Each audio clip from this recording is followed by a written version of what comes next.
Hi everybody, and welcome back to Hex Token channel. So in this video we're going to look at PulseX or Pulse sacrifice strategies and the value upside.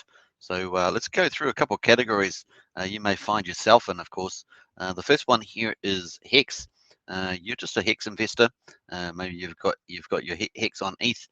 So what are you going to get? You're going to get PHEX airdrops when PulseChain launches. You're going to get whether it's liquid or staked. You're going to get airdrops of that.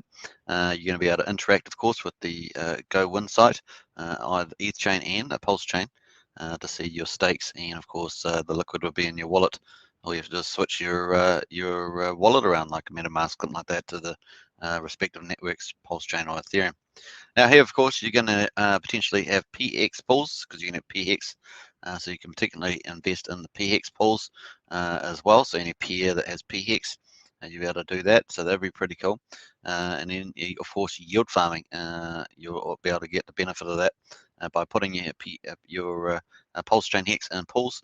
You could get also the rewards from the fee from the pool, as well as then putting your liquidity provider or your LP tokens that you get from the pool in yield farming, and get some PulseX that might be called PLSX or PLX at this stage, based on Richard Hart's poll at the moment. Of course, you could just forego that, of course, and just stake your PHEX on Ethereum and PulseChain. So you could just keep your staking strategy in place. So your Ethereum Hex will still already be staked, and of course, or liquid. And then you can always either stake on PulseChain. If it's already staked, of course, it'll already be staked on PulseChain, but if it's liquid, you can further stake it on PulseChain or buy ETH Hex on ETH chain, so you can swap that around. So there's quite a few value options for you to do there. Very, very cool. Of course, the staking is going to start separating once PulseChain does launch, because the number of T shares will change, and the share rate and all that sort of stuff, and the reward pool versus all the T shareholders are all going to start changing slowly and surely from that fork point. So it's going to be pretty interesting to see that as well.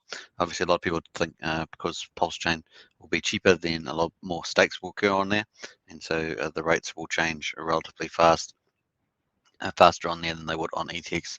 That's still to be seen, depending on what big whales do with their purchases, particularly on ETH.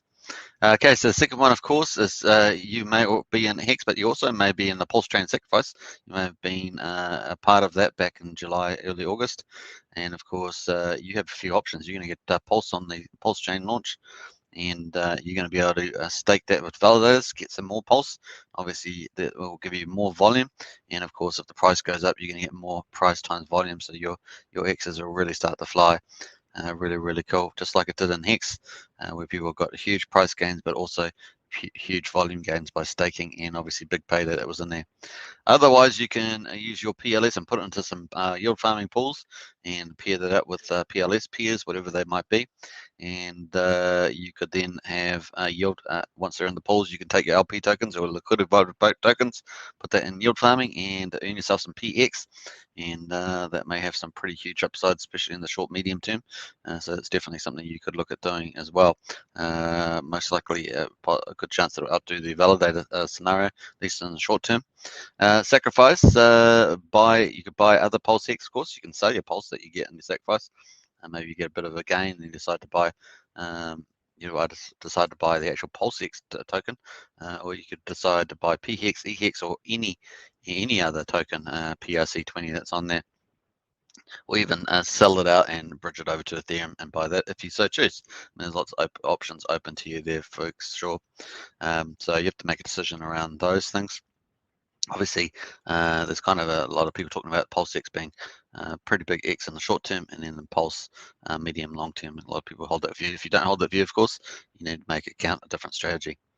Finally, of course, we've got PulseX sacrifice, people that missed out on PulseChain sacrifice. There's a lot of people, definitely, as the ecosystem grows with Hex, PulseChain, and Pulse, the number of people around is a lot bigger. And of course, people that missed out on the PulseChain sacrifice may want to get Pulse, or they may want to get PulseX, the yield farming token. So that's something to think about as well. Obviously, the valuation of PulseChain is going to be trying to mirror Ethereum, so that's going to see how that gets valued. We already have a good idea of Hex at the moment, with the Origin wallets in excess of probably about 120, 130 billion. So PulseChain, obviously, you're going to try and chase down some of that valuation that Ethereum has, and could do amazing, as I expect it to, and take people off guard. PulseX sacrifice, of course, hundreds of millions of dollars go through Uniswap, and so in earnings, and so this could also pump the PulseX. So PulseX is going to be pretty huge. Obviously, yield farming is chased by a lot of a pretty big group inside crypto, chase the yield farming as well. So those two things together make it look pretty amazing. Of course, the system state copy of Ethereum even supercharges that as the biggest yield farming opportunity in crypto history. So PulseX sacrifice, you could look to sacrifice. Obviously, there's price fundamentals of a Pulse, PLX or PLX or PLSX, whichever one ends up being the final one. So you got price fundamentals from that. You've also, obviously, you can do PulseX locks, may have staking or pools for that with all the relevant peers with the PulseX. And of course, you can earn yield farming and earn more PulseX potentially, or some other tokens. So we'll look forward to that. It's pretty cool. And that's basically getting the supply down. Very cool. Obviously, a PulseChain is deflationary. There's potentially inflationary. So the way to do that is to lock up tokens and stuff like that. Very, very cool. And obviously, sell for Pulse. You can sell obviously your PulseX for Pulse if you want. If that's your strategy to pick up more Pulse. And of course, you take a view that Pulse is going to be better, perhaps short, medium, and long term, and therefore you could sell for Pulse, or you can sell for PHEX, or you can even buy EHEX, or the corresponding one, maybe a wrap version on PulseChain. And of course, you could buy PRC20s or any number of things. You could bridge the funds away to another bridge and speculate somewhere else. So it depends on what you're going to do there. But a lot of people that missed out, so PulseChain, they do want Pulse, and so they go for that. And so those are the three big strategies. So you have to think about a lot of those questions. As we did a survey on Hex Token Channel, we found that people that are holding Hex, 50% of them said that with their liquid Hex, that is, that they were going to be sacrificing for PulseX. So it'll be interesting to see. That's pretty big demand, and so we'll see what that was. So it was about 130 people out of 260 at the time. So pretty interesting strategies happening there. Let's jump on to the sacrifice tokens. Obviously, during the PulseChain sacrifice, obviously Hex was dominated that, and ETH was second, and you had USDC pairs and BTC and stuff like that as the next one. So that's pretty much what people were sacrificing. You've got a list here: Hex, ETH, USDC, USD Tether, Link, Wrap BTC, DAI, Uni, Aave. These are kind of 500,000 or more were sacrificed in there. I mean, there are other ones like Matic and things, but these were the ones over 500,000. Obviously, there was BTC, BSC, BCH, ADA, XRP, EOS, Dodge, XRMR, and Litecoin. So lots of different options there on their own chains as well. So that was pretty cool. So this is on Ethereum, and of course you could swap over to Polygon and other chains like that. So it was pretty neat. But there's all the big ones that people sacrifice. If you want an idea of what people were sacrificing, that's what they were sacrificing. And you can see that dominance was by Hex. And of course, the logic for that, of course, is that if you buy Hex, sacrifice Hex, then there's less Hex on the market. And so Hex pumps on the ETH chain and potentially on the Pulse chain as well, because the Origin account, or whatever the entity is called, the Genesis account, gets hold of more Hex and theoretically doesn't sell it, as it acts as more of a centralized Federal Reserve. So that's pretty cool. So hopefully that gives you some idea of what tokens were sacrificed. Let's jump over to see how much do people actually sacrifice. So we got an idea here from the PulseChain sacrifice that we've got pretty much 70% of the supply was in the first 1,000 addresses up here. So we will get some of them selling, but of course there's many big whales up there, so they may absorb some of the sellers. So some of the people groups in here may end up buying and selling to each other as the Pulse token launches on PulseChain. So it's going to be interesting to see that. We can also see that $10,000 here was right in the middle here. So almost 3,000 accounts, 1,200 to 25,000 approximately. Is just grouped in this area, and then around the 50,000 was 673, 100,000 was just under 500. And so forth. So I think we had 75 millionaires, people that sacrificed 75 million or more, or slightly higher, 78 it's got here. So 78 altogether, so that gives you some idea. Lots of small ones, of course. $100, 9,590. Now, if you sacrificed $100 for hex, of course, in the beginning, you would have made mad gains, right? So 20,000x, potentially something like that. So it's pretty mad gains, and even with $100, so that could be something. If you're asking how much, what should I invest? Well, you should think of at least $100 or something like that.